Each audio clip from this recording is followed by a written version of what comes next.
Hello friends, welcome back to my channel yours Saraswati. వ్యక్తి అధ్యయన పద్ధతుల్లో మరో ముఖ్యమైన పద్ధతి చికిత్సా పద్ధతి ఆర్ కేస్ స్టడీ పద్ధతి. అంటే ఒక వ్యక్తి యొక్క సమస్యను డయాగ్నోస్ చేసి దానికి సరైన నివారణోపాయాలను సూచించేందుకు ఈ పద్ధతి ఉపయోగపడుతుంది. కాబట్టి దీన్ని చికిత్సా పద్ధతి అని కూడా అంటారు.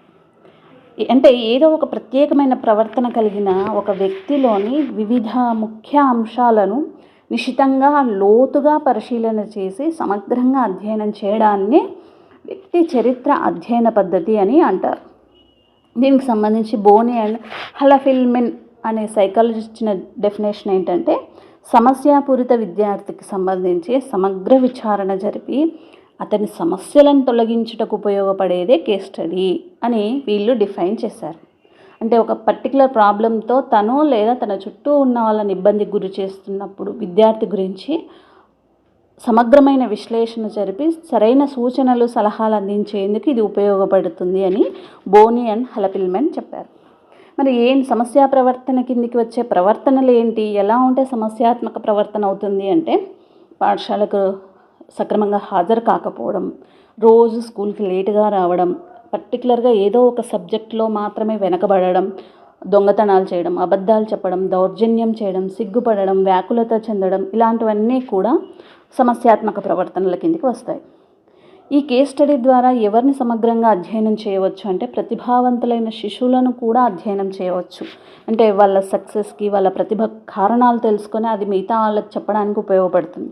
తర్వాత సమస్యాత్మక ప్రవర్తన కలిగిన శిశువుల గురించి, ప్రత్యేక అవసరాలున్న శిశువుల గురించి, అదేవిధంగా బాగా సక్సెస్ అయిన వాళ్ళ గురించి కానీ, ఫెయిల్యూర్ అయిన వాళ్ళ గురించి కానీ, వ్యక్తుల గురించి కానీ, సంస్థల గురించి కానీ కూడా సమగ్రంగా అధ్యయనం చేయడానికి ఈ పద్ధతి ఉపయోగపడుతుంది.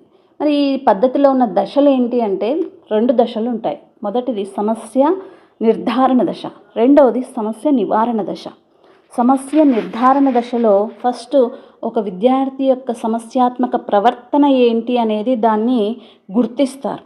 ఆ తర్వాత దానికి సంబంధించినటువంటి ప్రాకల్పనలు, అంటే దానికి సంబంధించిన వివరాలను, దత్తాంశాన్ని సేకరిస్తారు. దానికి ఉపాధ్యాయులు, తర్వాత స్కూల్లో తోటి విద్యార్థులు, ఫ్రెండ్స్, ఇంటి దగ్గర పేరెంట్స్, నేబర్స్, సమవయస్కులు, ఇలాంటి వాళ్ళందరి నుంచి కూడా ఆ ప్రవర్తనకి ఎప్పుడెప్పుడు అలా ప్రవర్తిస్తారనే విషయాల గురించి సమగ్రమైన సమాచారాన్ని సేకరిస్తారు. ఆ తర్వాత దాన్ని విశ్లేషించి వాళ్ళు సమస్యకు గల రూట్ కాజ్ ఏంటి అనేది కనిపెట్టి ఒక నిర్ధారణకు వస్తారు. ఇక్కడి నుంచి 2వ దశ మొదలవుతుంది, సమస్య నివారణ దశ. అంటే రూట్ కాజ్ కనిపెట్టిన తర్వాత ఆ పర్టికులర్ ప్రాబ్లంకి ఏ సూచన బాగుంటుంది, ఏ మార్గంలో వెళ్తే దాన్ని అధిగమించవచ్చు అనే సలహాలను ఆ విద్యార్థి పైన అమలు అయ్యేలా చూస్తారు. ఆ తర్వాత అవి ఫాలో అయిన తర్వాత ఆ విద్యార్థిలో వచ్చిన మార్పులను కూడా నిశ్చితంగా గమనిస్తారు. ఆ తర్వాత మళ్ళీ అవసరమైతే మళ్ళీ కొత్త సూచనలు ఇవ్వడం, లేదంటే ఫైనల్గా వాళ్ళు ఒక ఒపీనియన్కి వచ్చి ఒక సమగ్రమైనటువంటి కేస్ స్టడీ రిపోర్టును తయారు చేస్తారు. ఇది కేస్ స్టడీలో ఉన్నటువంటి దశలు.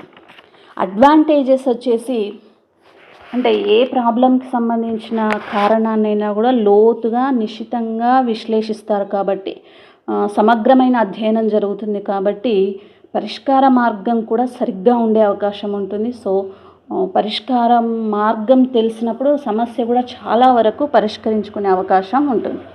ఇక పాఠశాలకు గృహానికి సక్రమమైన వారధి నిర్మించి సంబంధాలు సక్రమంగా ఉండేలా చూస్తుంది.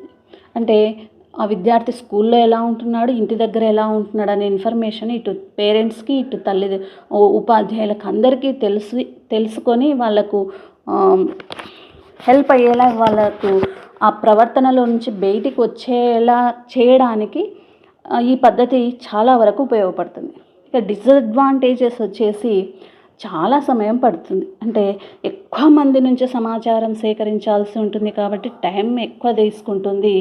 ఆ సమాచారం సేకరించే సమయం లోపల మనం సరైన సమాచారాన్ని సేకరించలేనప్పుడు, అంటే వాళ్ళు సరిగ్గా ఇన్ఫర్మేషన్ ఇవ్వలేనప్పుడు, లేదంటే రాంగ్ ఇన్ఫర్మేషన్ ఇచ్చినప్పుడు మనకు సమాచార సేకరణలో లోపం జరుగుతుంది. అప్పుడు సరైన పరిష్కార మార్గాన్ని సూచించలేకపోతాం. మరొకటి ఏంటంటే, సుశిక్షితుడైన నిపుణుడు మాత్రమే చేయగల పద్ధతి ఇది. అందరూ చేస్తే సమస్యను సరిగ్గా అధ్యయనం చేయలేరు, సరైన నివారణ ఉపాయాలు కూడా సూచించలేరు. సో వెల్ ట్రైన్డ్ పర్సన్స్ మాత్రమే చేయగలరు. ఇక ఒక పర్టికులర్ బిహేవియర్ ప్రాబ్లంకి రూట్ కాజ్ కనుక్కొని దానికి సొల్యూషన్ కనిపెట్టినప్పటికీ అదే ప్రాబ్లంతో సఫర్ అవుతున్న మరో విద్యార్థికి ఇదే సొల్యూషన్ని మనం చెప్పలేము, అంటే జనరలైజ్ చేయడానికి వీలవదు. సో ఇవండి కేస్ స్టడీ మెథడ్ గురించిన ఇన్ఫర్మేషన్. ఈ వీడియో కనుక మీకు నచ్చితే తప్పకుండా లైక్ చేయండి, షేర్ చేయండి, సబ్స్క్రైబ్ చేయండి. Thank you for watching.